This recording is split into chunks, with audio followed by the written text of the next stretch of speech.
Sarah's hands shook as she poured another packet of sugar into her coffee. The third one, or was it the fourth? She'd lost count somewhere between the crying and the hash browns. The Waffle House on Route 9 was nearly empty at 3:17 a.m., just her. A tired server named Marta, and a cook who'd seen better days, and better customers, probably. 2 years. 2 years ago tonight, at almost this exact hour, she'd gotten the call. David was at the hospital. Heart attack. He was only 33. She'd driven there in her pajamas, doing 90 on the highway, praying to a God she wasn't sure she believed in. By the time she arrived, he was gone. Sarah stabbed at her hash browns, scattered, smothered, covered. The way David used to order them after late-night shifts at the fire station. He'd come home smelling like smoke and sweat, wake her up with a kiss. And they'd sit in the kitchen eating leftovers and planning their future. Emma was only 3 then. She was 5 now, and her memories of her father were fading. That thought made Sarah want to scream. Scattered, smothered, covered, right? The voice came from above her. Sarah looked up to find a man, maybe late 30s, scruffy beard, exhausted eyes sliding into the booth across from her. Uninvited, unwelcome. "Excuse me?" Sarah grabbed her purse, ready to leave or call for help, or both. The man held up both hands. Wait, I know this looks insane. I'm Jake. The cook Carlos, he sent me over. Said you looked like you needed company. Said we have the same order, same haunted look. Probably the same demons." He gestured to the cook, who gave a small wave and pointed at them encouragingly. Sarah glanced at Carlos, who shrugged with a knowing smile. She looked back at Jake. "That's literally the weirdest thing anyone's ever said to me." "Yeah, I'm hearing that now." Jake started to stand. "Sorry, this was stupid. Carlos has been watching me ugly cry into my All-Star special for 6 months. He thought, you know what? Never mind." 6 months, Sarah heard herself say. Jake paused, half standing. "Yeah, since my divorce was finalized. I come here every night around 2:30, can't sleep, house feels too big and too empty." He laughed bitterly. "My therapist says I'm avoiding processing my feelings. I say scattered hash browns are cheaper than therapy." Sarah gestured to the seat. "Sit. If Carlos sent you, you're probably as pathetic as me. Misery loves company, right?" Jake sat, looking relieved. "That's what I was going for. Nailed the delivery, though." He signaled to Marta, "Coffee, please." "And keep it coming." They sat in awkward silence for a moment. Sarah studied him, wedding ring tan lines still visible. Slight twitch in his left eye. Clothes that said, "I stopped caring about my appearance months ago." She recognized all of it. She saw it in her own mirror every morning. So Jake finally said, "What brings you to Waffle House at 3 a.m. on a Tuesday, besides the exceptional ambiance?" Sarah surprised herself by laughing. 2-year anniversary. What? Of my husband's death, not our marriage. That would have been 17 years in April. She took a breath. Massive heart attack. 33 years old. One day he's coaching our daughter's soccer practice. Next day, he's gone. No warning, no goodbye. Just ... gone. Jake's face softened. "Jesus, I'm so sorry." "Don't." Sarah held up a hand. "If one more person says I'm sorry for your loss, or he's in a better place, or God needed another angel, I will lose it. I've heard it all. None of it helps." Noted. Jake took a sip of the coffee Marta had delivered. "Then I'll say this. That's fucking awful. You got robbed. Your daughter got robbed. And there's no making sense of it, because sometimes life is just cruel and random and unfair." Sarah felt her eyes well up again, but this time it was different. "Thank you. God, thank you." Nobody says that. Everyone wants to find meaning or reason or silver linings. Sometimes things are just terrible. Preach. Jake raised his coffee cup. "My wife left me for her CrossFit trainer. Total cliche. I'd laugh if it didn't make me want to die. Apparently, I wasn't supportive enough of her fitness journey. Also, Brad has better abs and doesn't work 60-hour weeks as an accountant. So, I can't compete with Brad." Brad sounds like a douchebag. Brad is absolutely a douchebag. Happier than I did. Apparently, Cake's voice cracked slightly. We were together 14 years, married for 8. I thought we were solid. Then one day she says she's not fulfilled and needs to find herself. And I come home to find half our stuff gone and divorce papers on the kitchen counter. Sarah reached across the table and squeezed his hand. They stayed like that for a moment, two broken people in a fluorescent-lit Waffle House, holding onto a stranger's hand like a lifeline. This is weird, right? Sarah said. It's trauma bonding with a random guy at 3 a.m. Definitely weird, Jake agreed. But also kind of perfect. Like, you don't have to explain anything to me. I get it. The insomnia. The way normal people's happiness feels like an insult. The fact that breakfast food at 3 a.m. is the only thing that makes sense anymore.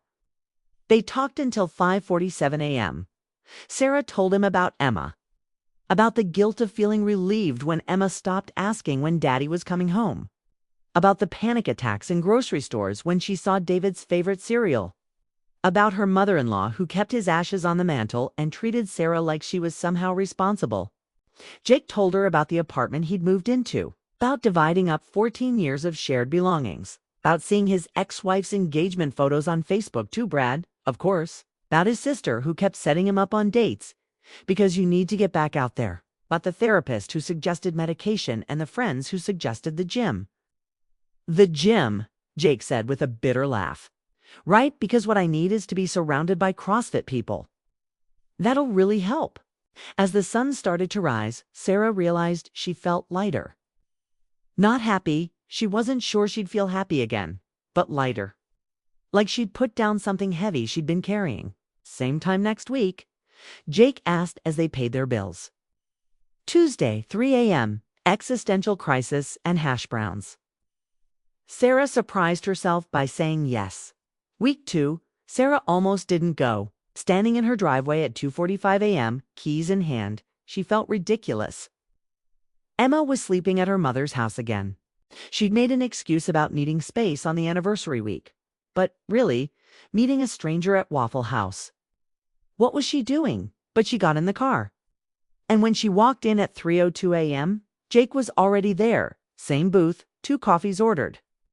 You came, he said, smiling. You're surprised. Little bit. Thought you might realize how weird this is. Oh, I fully realize how weird this is. Sarah slid into the booth. But here we are. They fell into easy conversation. Jake told her about his week therapy session where he'd cried, work presentation he'd bombed, running into his ex and Brad at Target. Sarah told him about Emma's new therapist, about going through David's clothes, about her first date that her best friend had forced her on. How'd it go? Jake asked. Terrible. He spent the whole time talking about his Bitcoin investments and asked if I'd processed my grief enough to be fun again. Sarah made air quotes. I left before appetizers arrived. Bitcoin guy sounds worse than Brad. Everyone's worse than Brad. Brad is the worst. They laughed and kept laughing. Somewhere between the hash browns and the sunrise, Sarah realized she'd been smiling. Actually, smiling. When was the last time that happened? Week 6. Tell me something nobody knows about you, Jake said. It was their 6th Tuesday. They'd established a rhythm, same booth, same order, same time. Carlos knew them by name now. Marta automatically brought extra coffee. Sarah thought about it. Sometimes I'm angry at David. For dying. For leaving me alone with a daughter to raise and bills to pay and no one to share the load. Is that horrible? No. Jake's response was immediate. It's human. You're allowed to be angry. Everyone acts like I should just be sad. Grateful for the time we had, but I'm so angry, Jake. He had a physical last year. Doctor said he was healthy, and then she snapped her fingers. Gone. How is that fair? It's not. I know it's not his fault. I know he didn't choose this, but God, I'm so angry. Sarah wiped her eyes. Your turn. Something nobody knows. Jake stared into his coffee. I still love her. My ex-wife. After everything, the cheating, the lies, the way she left, I still love her. How pathetic is that? Not pathetic, human. I see her with Brad on social media. They're hiking and doing couples yoga and posting about their journey. And part of me wants her to be miserable. But a bigger part just wants her back. wants to rewind too before everything fell apart. Sarah reached across the table. This had become their thing-holding hands when things got too heavy. You can love her and hate what she did. Both things can be true. Yeah, Jake said softly. Both things can be true. Week 12. I think my daughter has a crush on you, Sarah said. It was their 12th week. 3 months of Tuesday mornings. Emma had finally met Jake accidentally. When Sarah had to pick her up early from her grandmother's and Jake had texted asking to meet for coffee instead of their usual 3 a.m. slot. Really? Jake looked pleased and terrified. Is that okay? She asked if you were my boyfriend, then asked if you could come to her soccer game. Sarah smiled.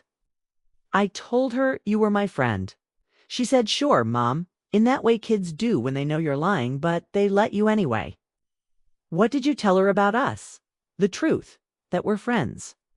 That we meet for coffee sometimes. That you make me laugh. Sarah paused. What are we, Jake? The question hung in the air. Jake stirred his coffee slowly. Honestly, you're the best part of my week. It's the only time I feel like myself anymore. It's Tuesday mornings. They're everything. You're everything. Sarah's heart hammered, but I'm terrified. What if I screw this up? What if I'm just a rebound from your grief? What if you're just filling the hole my ex-wife left? Jake's voice cracked. What if we're just two broken people who are going to break each other worse? What if we're not? Sarah said. What if we're two broken people who can help each other heal? What if this thing between us is real? Is it real? Sarah looked at him, really looked at him. At some point over 12 weeks, Jake had stopped being a stranger. He'd become the person she thought about when something funny happened. The person she wanted to text when Emma did something cute. The person who made 3 a.m. feel less like a curse and more like a gift. Yeah, she said. I think it is. Jake leaned across the table and kissed her. Kay was gentle, tentative, tasting like coffee and hope. When they pulled apart, both were crying. I'm still in love with my dead husband, Sarah whispered. I'm still in love with my ex-wife, Jake replied. This is complicated, so complicated. But I want to try. With you, I want to try. Jake smiled through his tears. Me too. Week 24. 6 months of Tuesdays. 6 months of slowly, carefully building something real. Jake had met Emma, properly came to her soccer games, helped with homework, taught her the proper way to order at Waffle House. Sarah had met Jake's sister, his best friend from college, his therapist with his permission. They'd moved their meetings from just Tuesdays to other days, too. Dinners, movies, lazy Sundays. Real dates, real relationship. Real feelings. I need to tell you something, Sarah said. They were at Waffle House, again their spot, their booth, 3 a.m. on a Tuesday. Some traditions were sacred. I took down some of David's photos. Not all of them, but some. Made space on the walls for new memories.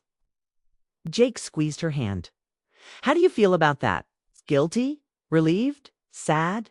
Hopeful? All of it. Sarah took a breath. My therapist says I'm allowed to move forward while still loving him. That both can exist. Both can exist. Jake echoed. I've been saying that in therapy too. I can love what my ex and I had, and I can be excited about what we're building. Are you excited? Jake pulled a small box from his pocket. Sarah's breath caught. Relax, Jake said, laughing. It's not what you think. Not yet. We're not there yet. He opened it to reveal a keychain, a tiny golden waffle. I had it made for you. Because this place, these Tuesday mornings, they saved my life. You saved my life. Sarah took the keychain, crying and laughing at the same time. It's perfect. You're perfect. I'm not perfect. I'm still a mess, still in therapy, still figuring out who I am without her. And I'm still grieving, still figuring out how to be a single mom and a woman who might love again. Sarah kissed him. But we're figuring it out together, and that's everything. Week 52. 1 year of Tuesdays. Jake showed up to Waffle House at 3 a.m. with flowers. Real ones roses, Emma's favorite. Sarah wore the dress Jake liked, the blue one with tiny white flowers. 1 year, Jake said, sliding into their booth. 1 year since Carlos sent me over to your table and you didn't call the police? Best decision I never made, Sarah replied. They order their usual, scattered, smothered, covered hash browns, coffee, pancakes to share. Carlos made a heart shape with the hash browns. Marta brought extra syrup and winked. I have something to ask you, Jake said. This time, the box he pulled out was smaller, velvet, unmistakable. Sarah's hands flew to her mouth. I know we're both still healing, Jake started. I know it's complicated. I know you still love David, and I still have moments where I miss my ex. I know Emma is your priority, and I respect that. I know we're both works in progress, and maybe we always will be. He opened the box. The ring was simple, beautiful, perfect. But Sarah, you're my favorite person. You make me laugh. You make me want to be better. You've taught me that broken doesn't mean unrepairable, that you can grieve and love simultaneously. That 3 a.m. isn't the darkest hour. It's the hour before dawn. Jake, let me finish, please. He took her hand. I don't want to replace David. I could never. He was your first love, Emma's father, an incredible man. But I want to be your second chapter. I want to be the person who shows up, who stays, who loves you and Emma with everything I have. Sarah was fully crying now. Marta was crying too, not even pretending to clean nearby tables. Will you marry me? Jake asked. Will you let me spend the rest of my Tuesdays and every other day with you? Yes, Sarah sobbed. Yes, yes, yes, yes, yes. The entire Waffle House erupted in applause. Carlos came out from the kitchen, wiping his eyes. Marta was on her phone recording the whole thing. Regular customers Sarah didn't even know were cheering. Jake slipped the ring on her finger and kissed her deeply. When they broke apart, he whispered, Thank you for giving me a reason to believe in love again. Thank you for finding me in the dark, Sarah whispered back. The wedding. They got married at Waffle House. Of course they did. The manager had been surprisingly enthusiastic about hosting their wedding. They closed down for a private event 7 p.m. on a Saturday, the restaurant decorated with yellow and black balloons, white tablecloths on the booths, and a makeshift altar near the kitchen. Emma was flower girl, wearing a yellow dress and a huge smile. Jake's sister was maid of honor. His best friend was best man. Sarah's mother-in-law came and brought David's photo in a small frame, placing it on the table with a single white rose. He'd want to be here, she told Sarah, hugging her. He'd approve of Jake. I do too. Carlos officiated. He'd gotten ordained online specifically for this. Marta catered, though catering meant serving all-star specials and unlimited hash browns to 40 guests crammed into a Waffle House. Jake wore a suit but kept his Converse sneakers. Sarah wore a simple white dress and the waffle keychain Jake had given her. Emma carried a bouquet of roses and kept giggling. When Carlos asked for the vows, Jake went first. Sarah, the first time I saw you, you were crying into hash browns at 3 a.m. I was also crying into hash browns at 3 a.m. Carlos thought we should cry together. Best matchmaking of all time. The guests laughed. You've taught me that healing isn't linear, that it's okay to still love people from your past while building a future with someone new. You've shown me that strength isn't about not falling apart, it's about having someone to fall apart with. You and Emma are my family now, and I promise to show up every day. Every Tuesday, every moment. I promise to stay. Sarah wiped her eyes. Jake, I thought I was done. Done with love, done with hope, done with believing that good things could happen to me. Then you slid into my booth uninvited with the worst pickup line ever. And everything changed. More laughter. You didn't try to fix me. You didn't tell me to move on or get over it. You just sat with me in my pain and said, yeah, this sucks. That's love. Real, unglamorous, 3 a.m. love. You've loved my daughter like she's yours. You've honored David's memory. You've given me permission to be happy again. I am happy, Jake. So happy. Carlos pronounced them married. Jake kissed Sarah as the Waffle House erupted in cheers. Emma hugged both of them. Even Jake's ex-wife had sent a gift card that said, "I'm glad you found someone who appreciates you staying. You deserve happiness." The reception was pure chaos, dancing between booths. Hash browns instead of a groom's cake. The wedding cake was shaped like a waffle. Their first dance was to Wonderwall on the Waffle House jukebox because they both agreed Oasis was criminally underrated. At midnight, as they were leaving for their honeymoon, a cabin in Tennessee, Emma staying with her grandmother, Sarah pulled Jake aside. "Thank you," she said. "For what?" "For being the stranger who showed up when I needed someone most. For turning my worst nights into my best memories. For proving that second chances exist. For loving me and my daughter and all our complicated grief." Jake kissed her forehead. "Thank you for letting me. For taking a chance on a divorced accountant crying into breakfast food. For showing me that life after heartbreak isn't just possible, it's beautiful." As they drove away, Sarah looked back at the Waffle House, glowing yellow in the darkness. It looked magical. Like a beacon, like hope. "You know what?" she said to Jake. "What?" "I'm really glad Carla sent you over to my table." "Me too, babe. Me too." Epilogue 1 year later. Sarah and Jake still went to Waffle House every Tuesday at 3 a.m., even after the wedding. Even after Jake moved into Sarah's house. Even after Emma started calling him Dad Jake to differentiate from Heaven Dad. They brought Emma along a few times. She loved the ritual of it, the late-night adventure, the special time with her parents, the scattered hash browns Carlos always shaped into hearts. On their 1-year wedding anniversary, they brought the whole family. Emma, Sarah's mother-in-law, Jake's sister and her wife, Jake's best friend. They took over half the Waffle House at 3 a.m., laughing too loud, crying happy tears, celebrating love that rose from ashes. Carlos made a speech about being the greatest matchmaker of all time. Marta presented them with a framed photo from their wedding night. Jake's ex-wife had even sent flowers. She'd started dating someone new, a teacher, and wanted them to know she was happy too. 2 second chances, Jake toasted, raising his coffee cup. 2:03 a.m., Sarah added. To Waffle House, Emma chimed in, making everyone laugh. To love, Sarah's mother-in-law said softly, touching David's photo. All kinds of love. First loves and second loves and every love in between. They clinked their coffee cups together, a family built from loss, from late nights, from the courage to try again. Sarah looked around the table at the faces she loved. Jake squeezed her hand. Emma was laughing at something Carlos said. This was her life now. Messy, complicated, beautiful. And it all started at 3 a.m. in a Waffle House, with scattered hash browns and a stranger who became everything. The end.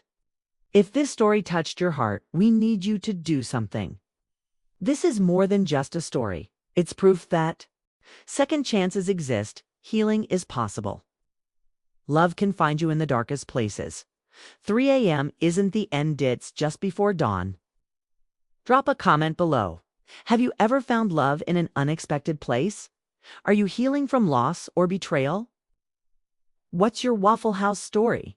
Share this video with someone who needs to hear that better days are coming. Someone who's sitting alone at 3 a.m. thinking it'll never get better. Show them it does. Subscribe for more real love stories that prove life's messiest moments can lead to its most beautiful ones. Remember, you're not alone in your pain. Someone out there is sitting in their own Waffle House at 3 a.m. waiting to meet their Jake or their Sarah. Maybe it's you. Maybe it's today.